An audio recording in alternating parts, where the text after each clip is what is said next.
Hello, I'm Sebastian. Welcome to 9R Trees podcast. Today I will summarize and review the book. Stock Market Wizards by Jack D. Schwager is a classic interview-based exploration of how elite U.S. stock traders think, prepare, and execute. Rather than promoting a single system, Schwager draws out a range of real-world approaches through conversations with well-known market professionals, spanning different styles, instruments, and time horizons. The book is part of his broader Market Wizards series and is widely regarded for turning complex trading performance into understandable principles without pretending there is one secret formula. Across the interviews, readers see recurring themes: risk control before reward, the importance of self-knowledge, and the discipline required to survive inevitable drawdowns. The format makes the lessons feel practical, because each trader explains not only what they do when things go right, but also how they respond when markets invalidate their assumptions.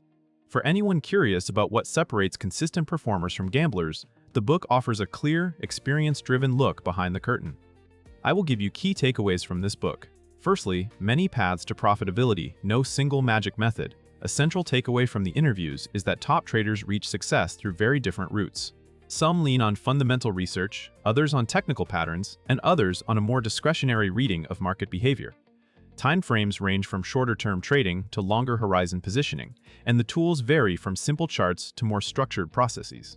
Yet despite the diversity, the book highlights how professional-level performance is less about copying a specific indicator and more about building a coherent approach that matches the trader's temperament. Readers learn to look for internal consistency. A strategy should have a clear rationale, well-defined conditions for entry and exit, and a way to manage uncertainty. The traders' stories also show that methods evolve. Many refined their approach after early setbacks, gradually aligning their process with what they could execute reliably under pressure. The practical implication is to stop hunting for a universal holy grail and instead focus on fit, repeatability, and adaptation. The interviews encourage readers to treat trading as a craft where results come from a well-matched combination of idea, execution, and ongoing learning. Secondly, risk management as the foundation of longevity. Across the book, risk control consistently appears as the primary reason winners stay in the game. The interviewed traders emphasize protecting capital, limiting downside, and avoiding trades where the risk cannot be defined. Instead of forecasting perfectly, they plan for being wrong, using position sizing, stop discipline, diversification across ideas, or simply stepping aside when conditions are unfavorable. The focus is on survival first, because compounding only works if a trader avoids catastrophic losses. The interviews also reveal that risk is not only the size of a stop, but the structure of the trade. Liquidity, volatility, concentration, and correlation can all magnify mistakes. Another recurring lesson is that emotional pressure rises with position size, so sizing must be aligned with what the trader can hold through noise without panicking. Readers are pushed to evaluate risk in terms of worst-case scenarios and to build routines that prevent one bad day or one stubborn opinion from undoing years of progress. This topic helps translate the mystique of great traders into a practical framework: define risk before entering, keep losses manageable, and earn the right to take bigger swings only after proving consistency. Thirdly, psychology, discipline, and handling drawdowns. Stock Market Wizards makes clear that trading success is inseparable from mindset. The interviews repeatedly show that even strong strategies fail if the trader cannot execute them with discipline, especially during losing streaks. Drawdowns are treated as normal, not as evidence that the market is unfair or that the trader is cursed. The key is how a professional responds, reducing size, tightening selectivity, reviewing process errors, and maintaining emotional stability. Many traders describe learning to detach ego from outcomes. Because the market does not reward being right, it rewards managing risk and aligning with price behavior. The book also surfaces the danger of overtrading, revenge trading, and breaking rules after a loss, patterns that can convert a temporary setback into a major decline. Readers see that confidence is not bravado. It is trust in a tested process and the patience to wait for high-quality opportunities. The practical lesson is to build a psychological operating system, clear rules, post-trade review, and habits that prevent impulsive decisions. By treating discipline as a skill, not a personality trait, the book offers a realistic path to improving performance under stress. Fourthly, market understanding, themes, regimes, and adaptability. Another important thread is that markets change, and traders must adjust.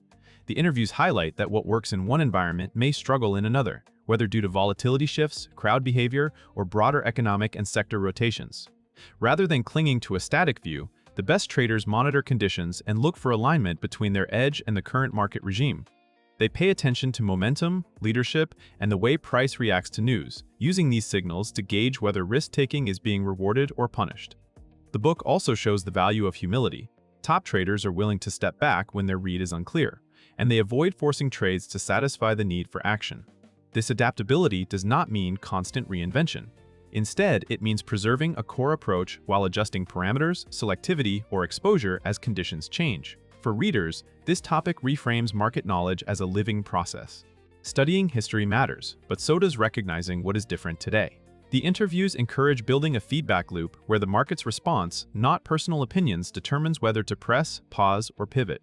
Lastly, building a professional process, preparation, review, and edge. Beyond tactics, the book emphasizes that elite traders operate with a repeatable professional workflow. Preparation can include idea generation, screening, scenario planning, and knowing in advance what would invalidate a trade. Execution requires clarity about entries, exits, and contingencies, so decisions are not improvised in the heat of the moment. Just as important is review. Many traders improve by analyzing both winners and losers, separating good decisions from lucky outcomes, and spotting recurring mistakes. The interviews also illustrate that edge is often subtle, not a dramatic prediction, but a small, persistent advantage applied consistently with controlled risk. Readers are encouraged to think in probabilities, to avoid emotional storytelling, and to define what they are actually measuring. This topic helps translate inspiration into action by suggesting how to structure a trading practice like a business. That includes record-keeping, realistic expectations, and performance evaluation over meaningful sample sizes. The book's broader message is that talent matters less than process quality. A well-designed process can turn ordinary insights into consistent results, while a weak process can sabotage even brilliant market calls. In conclusion, this book is best suited for active investors and traders who want to understand how high-level stock market professionals actually operate, including people building their first serious trading plan and experienced participants looking to tighten execution. It is also valuable for readers interested in decision-making under uncertainty because the interviews show how top performers think in probabilities, respond to feedback, and manage emotions when outcomes swing. The main life benefit comes from its emphasis on process, defining risk, accepting mistakes quickly, and building routines that prevent impulsive behavior. Those lessons translate beyond markets into any field where discipline and adaptability matter. Compared with many trading books that sell a single formula, Stock Market Wizards stands out by offering multiple viewpoints and highlighting the common principles beneath them. That makes it more durable across changing market conditions, and it helps readers identify what fits their personality rather than forcing a one-size-fits-all system. The interview format also adds credibility because readers see the messy learning curves, setbacks, and adjustments that lead to excellence. For anyone willing to learn from proven practitioners without expecting shortcuts, this book is worth buying and revisiting. If you would like to support Jack D. Schwager, you can buy the book through the Amazon link I've provided in the podcast description. After reading the book, please let me know what you think and share your thoughts. See you around.